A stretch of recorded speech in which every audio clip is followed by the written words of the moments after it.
बार बार ये टीवी पर बयाना देना पड़ रहे हैं, बाहर आके कहना पड़ रहा है कि इमरान खान को बनी गाला भेजने के लिए तैयार है, दैट मीन्स कि कहीं ना कहीं कोई सोच ऐसी पाई जा रही है कि इस चीज़ को कंक्लूजन की तरफ ले जाया जाए, कुछ थोड़ा सा अब रास्ता निकाला जाए।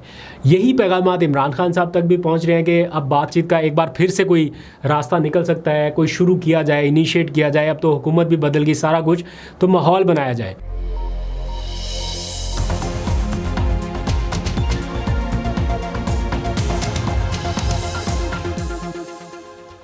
बिस्मिल्लाहिर्रहमानिर्रहीम, अस्सलाम वालेकुम। पाकिस्तान और दुनिया भर में देखने और सुनने वालों को अब्दुल कादिर का सलाम। पाकिस्तान में 23 अक्टूबर की रात है और आज का पूरा दिन सियासी और अदालती महाज से बैक टू बैक काफ़ी हैपनिंग्स रही हैं। तो एक एक करके सारी डिटेल्स आपके सामने रख देता हूं ताकि 10-12 मिनट में आपको पूरा रन डाउन समझ आ जाए और आपको कहीं इधर उधर जाने की ज़रूरत ना पड़े। पूरी खबरें आपको यहीं इसी व्लॉग से मिल जाएंगी। तो दिन का आगाज़ हुआ इस्लामाबाद हाई कोर्ट से, जहां लार्जर बेंच ने इमरान खान से मुलाकातों से मुतालिक केस की समाअत की। उसकी कुछ झलकियां आपके सामने आ चुकी हैं, सोशल मीडिया पर आप देख चुके हैं। लेकिन इसी समाअत के दौरान एक और ट्विस्ट भी सामने आया, उसकी तफसील भी आपके सामने रखता हूं। आगाज़ तो हुआ इस्लामाबाद हाई कोर्ट से और इख्तिताम हुआ वफाकी काबीना के उस इजलास से जिसमें TLP पर पाबंदी आयद कर दी गई है, यानी उसे कालादम करार दे दिया गया है। उसकी बाकायदा मंजूरी दे दी गई है। वफाकी काबीना ने अब से कुछ देर पहले एलामिया जारी किया है, वो भी आपको बताता हूँ कि क्यों पाबंदी आयद की गई है और अभी क्या क्या मराहल बाकी है। मामला अभी सुप्रीम कोर्ट में भी जाना है।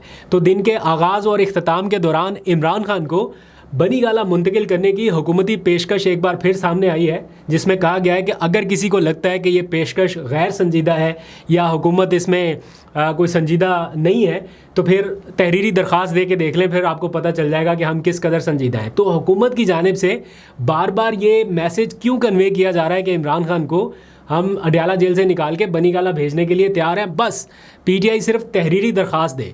क्या मकसद है इसके पीछे, ज़रा इसको भी एनालाइज करेंगे। इसके साथ साथ अडयाला जेल के बाहर वज़ीर आला खैबर पख्तूनख्वा का धरना, मुख्तसर धरना था, नारेबाजी भी हुई और ये सारा कुछ, लेकिन आज भी मुलाकात नहीं हो सकी। सारी तफसील डिस्कस करते हैं, लेकिन पहले ज़रा TLP वाला मामला जल्दी से निपटा लेते हैं।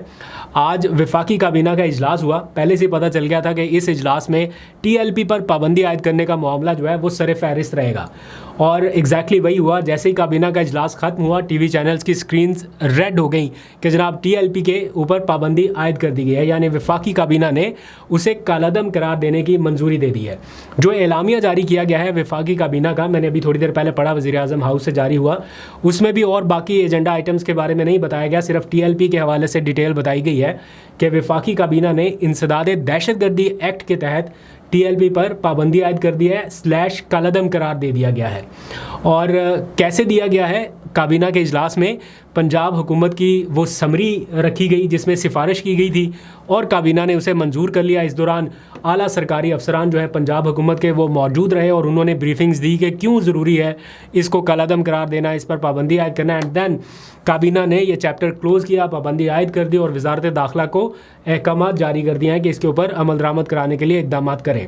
अब फौरी तौर पे क्या होगा, वफाकी हुकूमत एक रेफरेंस भेजेगी सुप्रीम कोर्ट ऑफ पाकिस्तान में 15 दिन के अंदर अंदर और सुप्रीम कोर्ट फिर हतमी फ़ैसला करेगी क्योंकि ये इख्तियार सुप्रीम कोर्ट के पास है।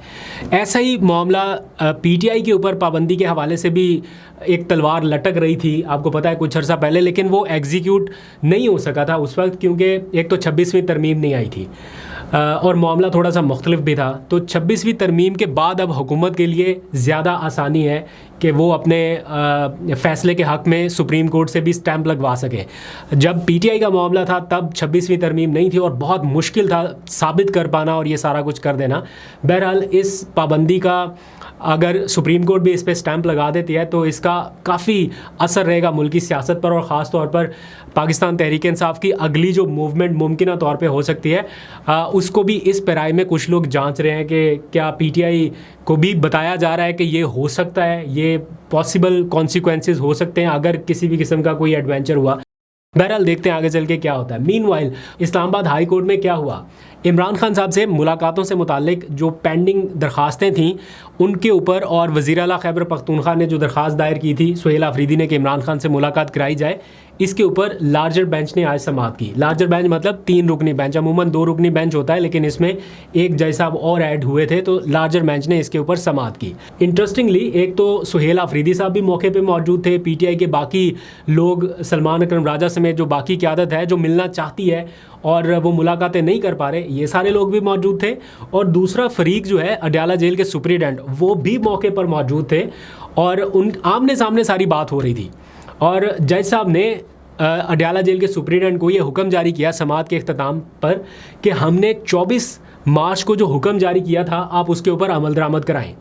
दैट मीन्स कि एक चीज़ तो तय हो गई ना कि जो 24 मार्च को अदालत ने, लार्जर बेंच ने हुक्म जारी किया था कि मुलाकातें कराई जाएं, उसके ऊपर अमल दरामद नहीं हो रहा था ना, इसीलिए अदालत ने आज दोबारा से कहा कि आप हमारे उस हुक्मनामे पर अमल दरामद कराएं। तो ये तो चलो ठीक है, समझ आती है बात कि आपने दोबारा से कह दिया अडयाला जेल के सुपरिटेंडेंट को, लेकिन उनसे ये पूछना तो चाहिए था कि जो हमारा पहला हुक्मनामा था उसके ऊपर क्यों अमल दरामद नहीं हुआ।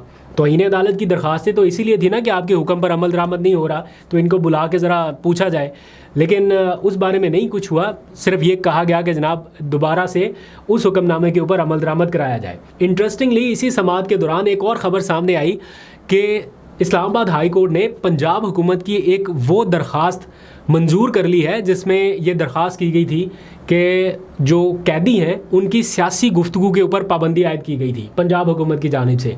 वो मामला चैलेंज हुआ इस्लामाबाद हाई कोर्ट में, तो जस्टिस एजाज़ इसहाक खान साहब है, काफ़ी दबंग जज है, उन्होंने वो फैसला उड़ा दिया था जो पंजाब हुकूमत ने किया था, पाबंदी लगाई थी कि सियासी गुफ्तगू नहीं होगी, कोई कैदी नहीं करेगा। लेकिन आज जब समाअत हो रही थी तो अदालत ने वो पाबंदी जो पंजाब हुकूमत ने लगाई थी और एजाज़ इसहाक खान साहब ने उसे उड़ा दिया था, आज अदालत के लार्जर बेंच ने उसे बहाल कर दिया। दैट मीन्स कि कोई कैदी, अब आप इमेजिन कर लेंगे कौन सा कैदी हो सकता है जो सियासी गुफ्तगू करता होगा या जिसके लिए ये कानून साजी की गई होगी या सारा कुछ, कहा कि कैदी जो हैं वो अब सियासी गुफ्तगू नहीं कर सकेंगे। अच्छा जी, अब इसको भी एक लम्हे के लिए ज़रा साइड पर रखिए। जब ये हुक्मनामा आ गया, अडयाला जेल के सुपरिटेंडेंट को अदालत की जानिब से कहा गया कि सलमान अकरम राजा साहब जिसका नाम दें आप उसकी मुलाकात कराएं, मंगल और जुमेरात को ये मुलाकातें होनी चाहिए। फिर ये सारे लोग गए अडयाला जेल। आज जो मुलाकातें होनी थी, जो फहरिस्त थी, जुमेरात का दिन था ना, तो जो फहरिस्त दी गई थी उसमें वज़ीर आला खैबर पख्तूनख्वा का नाम शामिल था, सुहेल आफरीदी का। सुहेल आफरीदी साहब गए अडयाला जेल के बाहर पहुंचे और अगेन वो कहते हैं ना ट्रक की बत्ती के पीछे लगा दिया, तो लगभग वैसे ही मामला नज़र आ रहा है क्योंकि आगे ट्रक खड़े होते हैं, वाकई में ट्रक खड़े होते हैं रास्ता रोकने के लिए, और फिर आगे पुलिस की नफरी, और अगेन वही कभी इस नाके पे रोक लिया कभी उस नाके पे रोक लिया। अब तो नाकों के नाम भी याद हो गए हैं, तो वो जनाब उनको उधर रोक दिया गया कि आप आगे नहीं जा सकते। तो सुहेल आफरीदी वहीं पर बैठ गए, उन्होंने वहीं पर धरना दिया अपने बाकी लोगों के साथ। तो ये अगर आप तस्वीर देखिए एक लम्हे के लिए, इस तस्वीर में 5-6 मेन चीज़ें हैं जो आपको ज़हन नशीन करनी है। नंबर 1 ये कि ये एक सूबे का वज़ीर आला है, एक ऐसे सूबे का वज़ीर आला जिसके कुछ 4-4.5 करोड़ आवाम का ये नुमाइंदा, ये शख्स, और ज़मीन पर बैठा हुआ है। इसने क्या किया? कोई गैर आइनी कदम नहीं उठाया।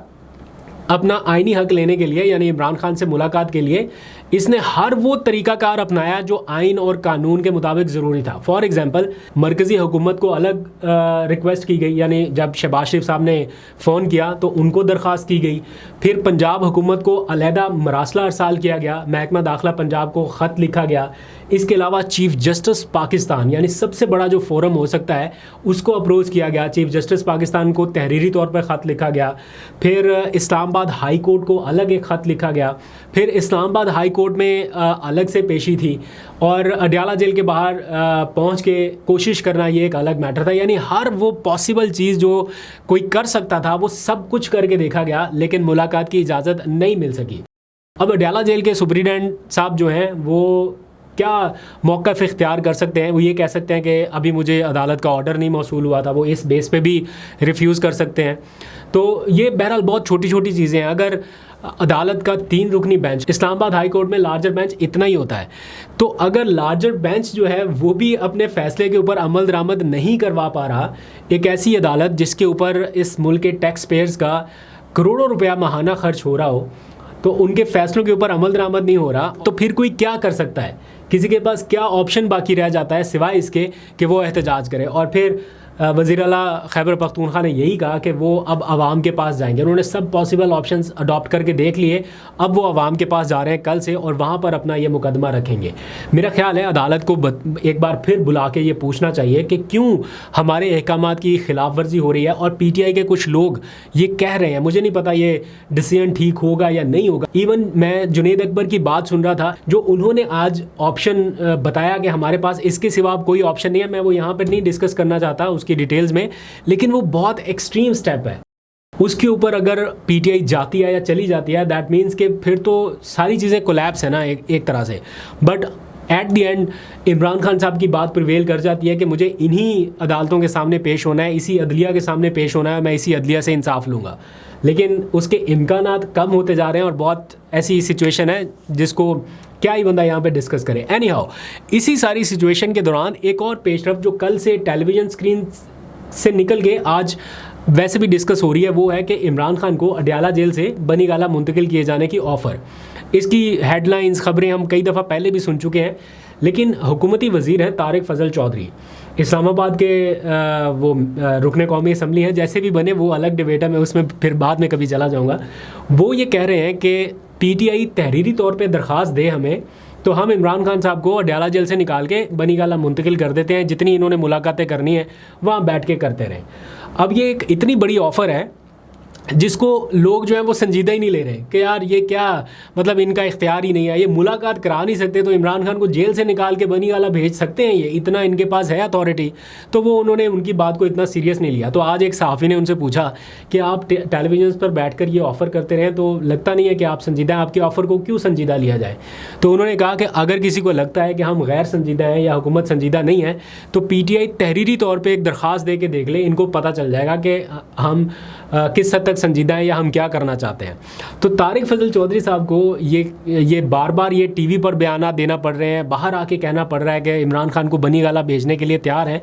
दैट मीन्स कि कहीं ना कहीं कोई सोच ऐसी पाई जा रही है कि इस चीज़ को कंक्लूजन की तरफ ले जाया जाए, कुछ थोड़ा सा अब रास्ता निकाला जाए। यही पैगामात इमरान खान साहब तक भी पहुंच रहे हैं कि अब बातचीत का एक बार फिर से कोई रास्ता निकल सकता है, कोई शुरू किया जाए, इनिशिएट किया जाए। अब तो हुकूमत भी बदल गई, सारा कुछ, तो माहौल बनाया जाए। लेकिन उसकी असल ज़िम्मेदारी हुकूमत पर आयद होती है। ऐसा नहीं है कि आप खाली इस किस्म के बयानात से माहौल बना लेंगे, आपको जेस्चर शो करना पड़ेगा। वज़ीर आला की मुलाकात अगर हो लेने दें तो इसमें कौन सी कबाहत है। मुझे लगता है हो जाएगी, आने वाले चंद दिनों में हो जाएगी। लेकिन अगर स्टार्ट अच्छा हो जाए तो फिर मेरा ख्याल है थोड़ा और दोनों साइड से पॉजिटिव पैगाम जा सकते हैं। बहरहाल देखते हैं आगे क्या होता है। इमरान खान साहब की सियासी गुफ्तगू के ऊपर तो पाबंदी है, आप देखते हैं कि वो क्या आगे गुफ्तगू करते हैं, कैसे उनके मैसेजेस आते हैं, आपको अपडेट करते रहेंगे। अभी तक के लिए इतने, अपना बहुत सा ख्याल रखिए और अपनी राय का इज़हार ज़रूर कीजिए। अल्लाह हाफ़िज़।